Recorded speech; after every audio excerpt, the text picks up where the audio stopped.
Salam untuk kita semuanya, berjumpa lagi dengan saya di channel Aritela Tutorial, tempat kita untuk berbagi informasi seputar informasi pendidikan dan informasi guru serta informasi honorer dan informasi lain yang ada hubungannya dengan dunia pendidikan dan guru dan dunia honorer atau informasi yang relevan. Pada pertemuan ini, saya menyapa seluruh Bapak Ibu guru setanah air Indonesia, para siswa dan orang tua dan para penonton setia channel ini. Satu informasi yang perlu kita ketahui bersama terkait dengan kelanjutan kurikulum merdeka. Nah, sebelumnya Bapak Ibu, sebagaimana kita ketahui bersama bahwa banyak para guru mengaku terkait dengan hal yang dialami berupa kesulitan dan hal lain yang ada rentetannya dengan kesulitan-kesulitan yang dialami sejak berlakunya kurikulum merdeka. Nah, informasi terkini disampaikan bahwa kelanjutan kurikulum merdeka, Menteri Pendidikan Dasar dan Menengah Abdul Muti menyampaikan, kami kaji dahulu. Nah, ini artinya Bapak Ibu, setelah pengkajian nantinya kita akan mendapatkan informasi terbaru mengenai kurikulum merdeka ini apakah dilanjutkan ataupun tidak. Banyak komentar para guru, para insan pendidikan mengatakan bahwa sebaiknya kurikulum kembali ke kurikulum KTSP, bahkan juga kurikulum 13. Nah, supaya lebih jelas, mari kita ikuti informasi berikut sebagaimana yang disampaikan oleh Menteri Pendidikan yang baru, yaitu Menteri Pendidikan Dasar dan Menengah Abdul Muti terkait dengan kurikulum merdeka. Ikuti informasinya sampai selesai dan jangan lupa support terus channel ini dengan cara like dan subscribe, share, dan komen, serta nyalakan tombol notifikasinya supaya semua informasi yang disalurkan melalui channel ini selalu update di layar Bapak Ibu. Mari langsung Bapak Ibu pada informasi sebagaimana disampaikan oleh Menteri yang baru. Kompas.com, Menteri Pendidikan Dasar dan Menengah Mendikdasmen Profesor Abdul Muti akan mengkaji pelaksanaan kurikulum merdeka yang baru diterapkan pada akhir Maret 2024 yang lalu.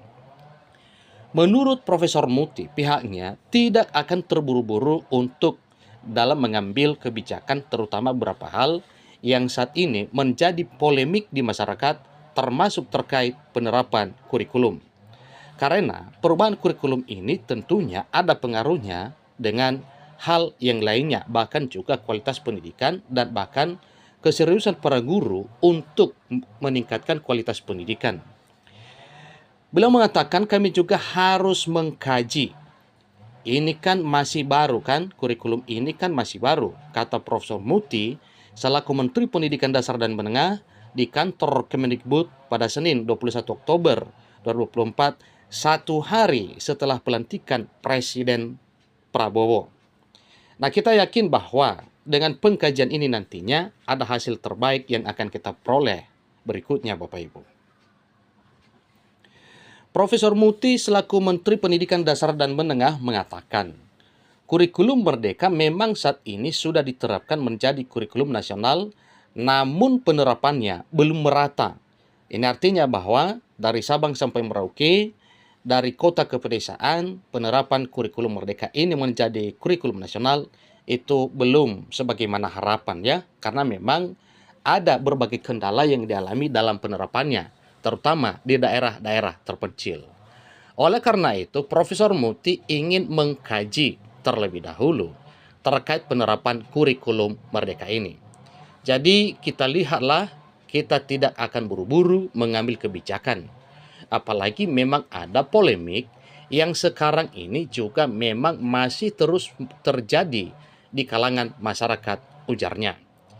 Sebelumnya diberitakan, data dari Kementerian Pendidikan, Kebudayaan, Riset, dan Teknologi Kemendikbudristek menyebutkan hampir seluruh sekolah menengah atas atau SMA di Indonesia sudah menerapkan kurikulum merdeka. Hampir Bapak Ibu, dalam arti masih belum secara keseluruhan.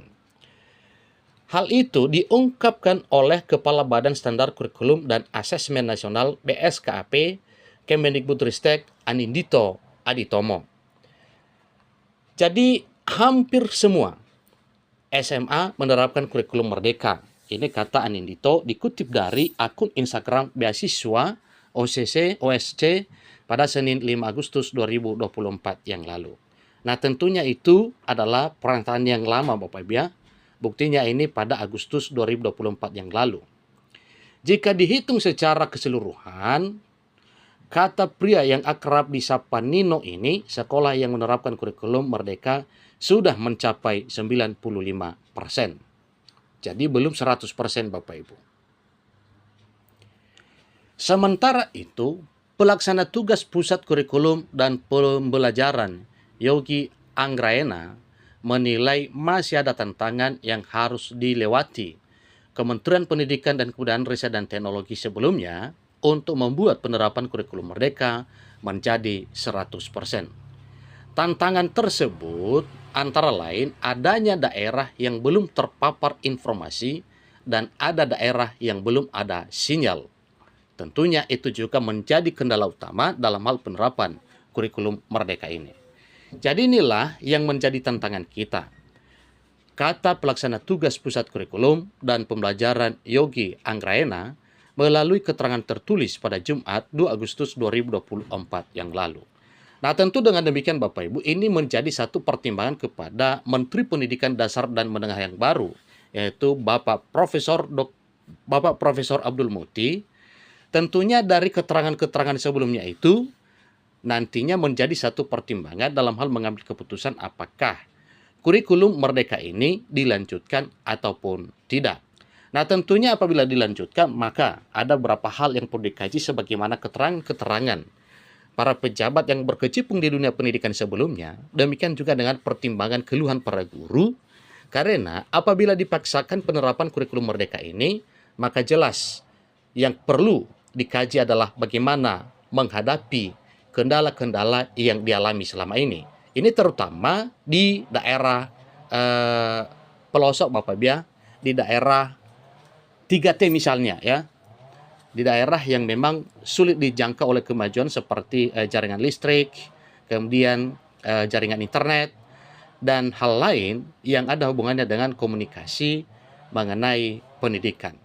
Nah, inilah yang disampaikan oleh Pak Profesor Muti mengenai pelaksanaan atau kelanjutan dari kurikulum merdeka ini yang selama ini sudah dijadikan sebagai kurikulum nasional. Namun beliau mengatakan bahwa tentunya karena sudah menjadi kurikulum nasional sekalipun itu akan dikaji ya. Tegas disampaikan itu semuanya akan dikaji. Nah, dalam hal pengkajian ini Bapak Ibu juga telah dijelaskan bahwa memang tidak buru-buru. Harus dikaji searif mungkin, sebijaksana mungkin, sehingga nantinya ada kesimpulan yang sifatnya perubahan menuju hal yang diinginkan oleh seluruh rakyat Indonesia, terutama para guru dan para peserta didik. Demikian informasinya. Semoga informasi ini bermanfaat. Sampai ketemu pada informasi berikutnya. Terima kasih.